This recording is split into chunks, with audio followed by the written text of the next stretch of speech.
What's up, everybody? It's your girl Kiwan, and I am back with Heart and Hustle Houston. All right, season 1, episode 6, back in the saddle.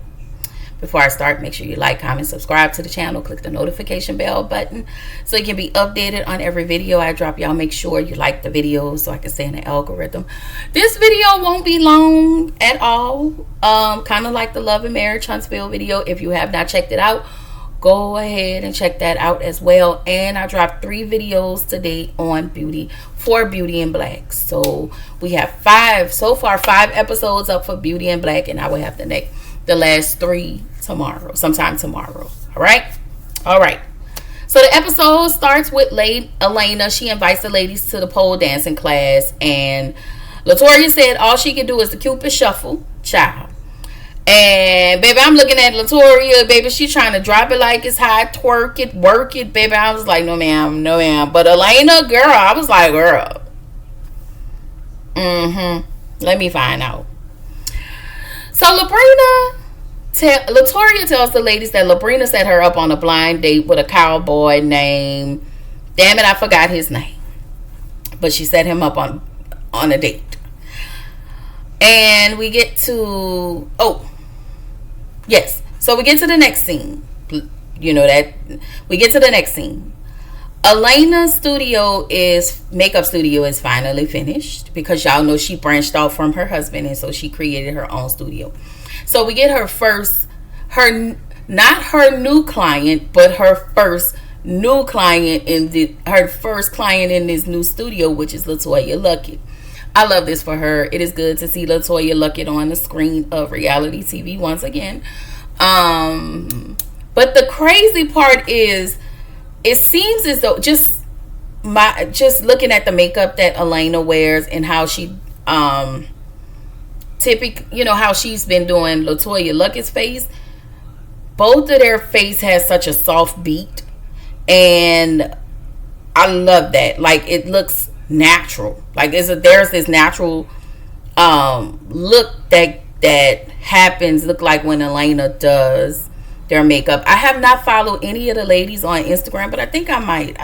Or Twitter, I have not. But I think I'm gonna go ahead and find the ladies and follow. Not everybody, but just a few of them. So Elena is not ready to publicly talk about Josh and what Josh actually did. Ma'am, we want you to come on with it and say what the hell he done. Now hopefully next week you'll say that while y'all in couples therapy. But whatever. Latoya, to me, was telling her some stuff she wasn't making sense. I wasn't listening. And Elena, just for me, I feel like Elena needs to tell the truth about what's going on with this relationship with her. She also need to be honest with herself, because she's not truly happy. And I think no matter what Josh do, no matter how Josh shows up, until she really, really, really can trust him, I don't think anything's going to be the same again. I'm sure that it was some cheatation, but you know what? I wonder if he stole money from her. I wonder if that's probably part of the reason why she started her own. And maybe they had some cheatation, but maybe he did some other things. Maybe he stole money. It could be something else, but whatever it was, it broke her trust. And I think when your trust is broken with someone, it just seems like nothing they do or nothing they say can make you ever fully trust them again. Like, I don't know. I hate that for Elena, but I just feel like Elena is completely unhappy. No matter, I just think this lady is completely unhappy. So Latoya is talking with Miss Sylvia. Dr. Sylvia, the therapist, comes over to Latoya's house. She talks about her dad. And in that moment, I really felt bad for her, because, like, your parents are your everything. Shout out to my mama.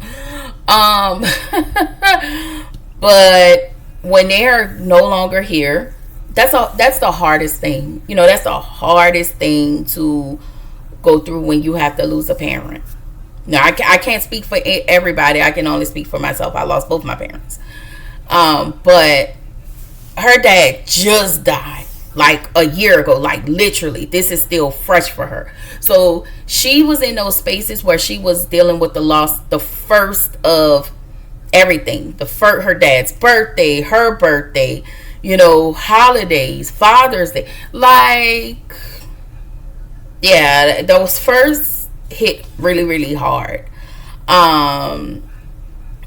She said, and not only that, she actually she found her dad in the house in his bed, unalived with his eyes wide open because he had a massive heart attack. And that's probably a hell of a lot to process. She feels like she's alone, and she says she deals with everything like professional, personal. She deals with everybody's issues, but she deals with everybody's issues alone. And I'm just here to say you don't have to deal with anybody's issues but your own. I think sometimes, even when we grieve, we take the moment to deal with everybody else's stuff because it's kind of hard to deal with our own stuff. So I just need her to deal with her stuff. All right. She said she wanted to be in a relationship. I don't understand. Sorry, y'all. Noise out there. I don't understand how we got here. We went from her dad to being alone, and I guess it all flows and it kind of makes sense. But she says she wants to be in a relationship, but she has not had an opportunity to be in a relationship because she hasn't been courted properly. Nobody don't really come up to her. Girl, when I tell you, I understand. And she said the only people that really come up to her is some old ass niggas who ain't got no teeth. When I tell you, it feels like I'm an old man's dream. Like, I'm so sick of these old people trying to get at me. Please leave me alone. I understand. Like, what I gotta do? Why I gotta attract the old people? Okay? It is what it is, though. Latoria says she's basically going to take up this oh no, I'm sorry, let me say this. When they started talking about her being in relationships, because she has not mastered not to take up other people's stuff, when she get into a new relationship, all she gonna do is take that person's stuff as well. Like, she says she's still on a healing journey. And I know sometimes we get into relationships even when we're on our healing journey, but I just feel like it depends on where you are, because every day we're always doing something to heal. We're always striving to be our best selves. So, I don't know. I think Latoria is one of those women, and there's nothing wrong with this, that just really want to come home to somebody and just kind of be like, babe, I, just load off her day on her person. Just tell him about the type of day she had. And I think if she had that, I think that would make her feel better. There are people out there who like that. There are some women or men who like to come home to an empty apartment. There are some people, and then there are some people who like to come home to somebody and put their leg up on their person and be intimate with their person and, have somebody to talk to or load off on or, something like that. And I get it. I really do get it. I ain't gonna hold y'all. I can't even shit on Latoria, but I get it. Anyway, Elena and Munir, I just have a hard time pronouncing her name. They meet up. It looked forced. This scene looked forced. It seems like both of them are alike in some ways, so they both seem uneasy with one another. It's odd because they both sit here and have these conversations, but then it seemed like whenever, they get in front of the girls, it feels like Elena is the type of person when she get in the front of girls when it comes to manure, because she did it last time. It looked like she gonna do the bullshit this time, where she'll say some slick ass shit, and I'm sorry. So I noticed, just like Latoria, Who else we talked about? Elena, Latoria, Ro, and Munir. They talked about not being vulnerable, picking up everybody's shit, putting everybody ahead of them. Like, in one way or another. That was what these four ladies talked about combined. And for me, just my 2 cents, I just want to throw this out for free. I just want all my melanin women to find a safe space. Find someone who is a safe space. Be vulnerable and understand that it's okay not to be strong. It's okay not to be tough. It's okay to cry. Like, the shit is okay. So who are the people that you surround yourself with? Who are those people that's invalidating you or your emotions? Also, I need you to really start to validate yourself. It starts with you. You have to start with you. You cannot expect other people to validate you and you don't validate yourself. There are people out there, and I used to be one of those people who felt like I never really had a safe space, but I do now. And the only people that can be around me, and I know this sounds so selfish, are people who I can be a safe space with. The moment I feel like I can't trust you with a part of my emotions, and I don't always give people my emotions, I don't always share what's going on, because I just don't. And not because I can't. It's just because I'm learning, even in therapy, how to sit in my emotions and sit with what the heck I got going on. Move away, really deal with it while I'm in it and then move forward. It's just sometimes for me, it's simple. But that's because it took all of this. Because I was never like this. I was never this person. And I used to share everything with everybody. And I felt like everybody was a safe space until I started getting burned from multiple people. Like, I'm just saying. Yeah. It's okay. It's okay. You don't have to be tough all the time. I don't understand. It worries me, and it makes me feel bad for those ladies, and it actually makes you want to hug them. Like, I wish these ladies can, really hope that these ladies can be a real safe space for one another, even being on this show. I know reality TV has a way of coming against friendships, making, things worse than what it is. But, even outside of the ladies on the show, if they have real, true safe space, that's all. Like, that's all. That's it. That's all. All right. Ro and Chloe. Ro has relationship issues. Chloe is really giving body in that outfit. I just wanted to point that out. And we find out Ro is in a situationship with an NBA player, and they are at odds right now, and her period is late. She said that she don't want to be pregnant by a basketball player. She really don't want to be pregnant at the moment, and not like this. Especially when you hear in her therapy session that she's not getting anything from this person. So that's kind of hard. That's a hard position to be in. We find out that she had a pregnancy test Uber to her. Her daughter picked up the package, found the pregnancy test, and confronted her mom. And her mom was like, "Oh, I'm taking that to a friend's house. That's for a friend." And her daughter was looking at her like she had 3 titties. "Girl, don't play with me because I know you lying. You lying." All right. So anyway, we get to Latoria and this blind date. Labrina, you ain't shit. That's how I feel. I love Labrina. But this, So let's just go through this blind date really quick. Banks is his name. That's what I remember. His name is Banks. Girl, the only thing I can really say is, Labrina, you ain't shit, girl. Cause, girl, that lady don't like nothing salt and pepper. As she told the ladies in the pole dancing class, and I'm pretty sure she may have told you that.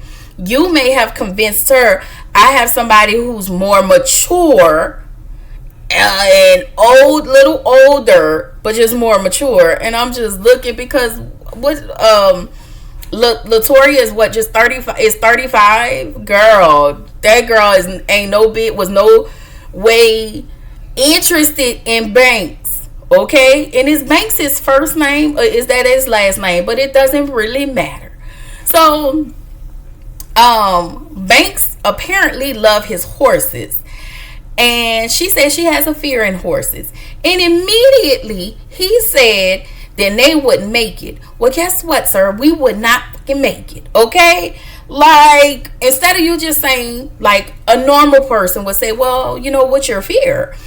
And she tells you what her fear is, and you be like, you know what?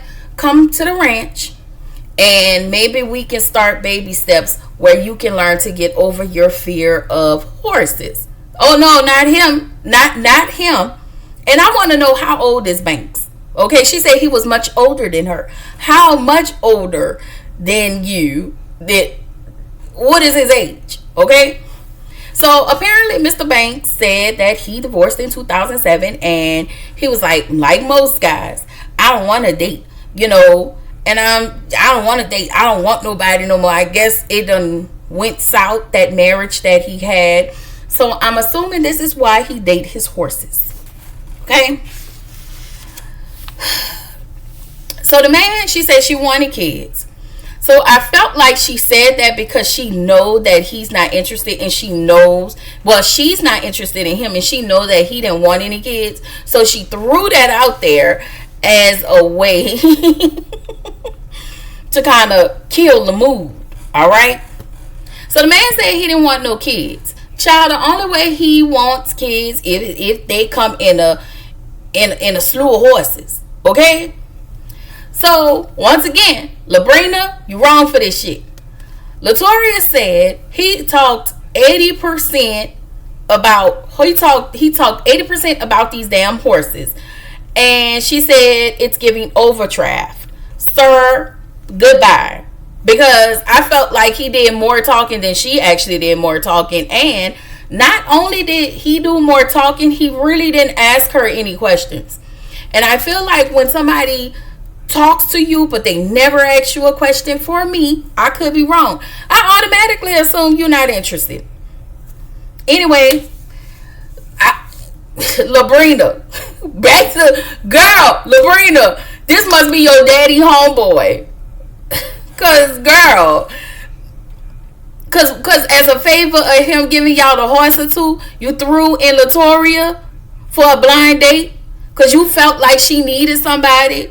And you're probably telling him, you know, oh, Mr. Banks, you need a nice little young woman.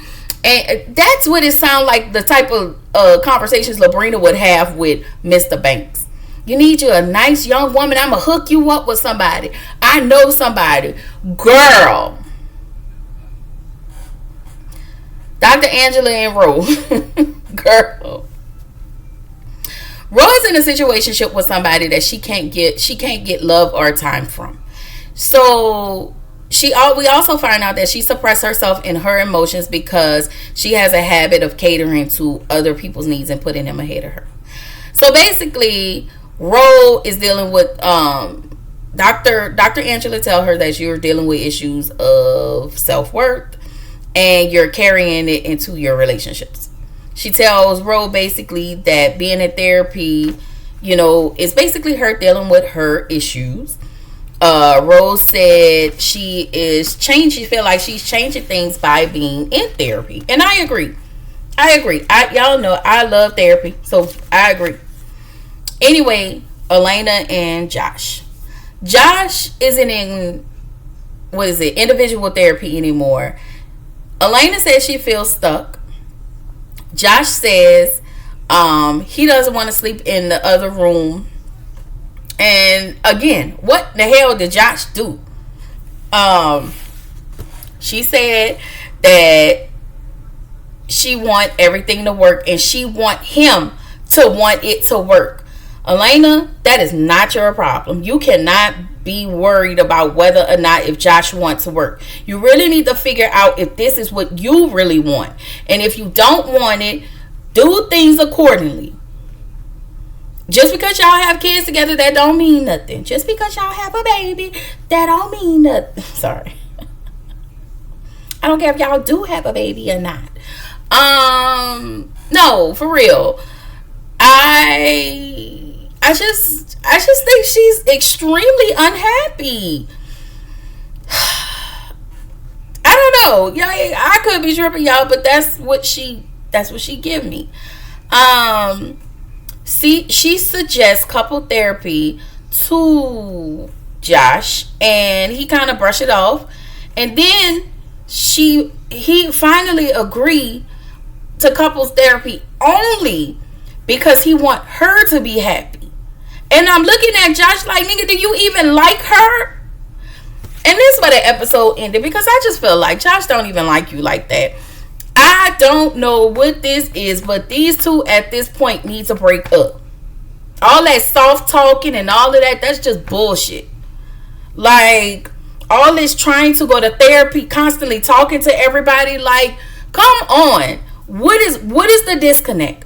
What happened to the point that you cannot forgive this man? And even if you can't forgive him, you have to forgive him in your own time. And you can't rush that.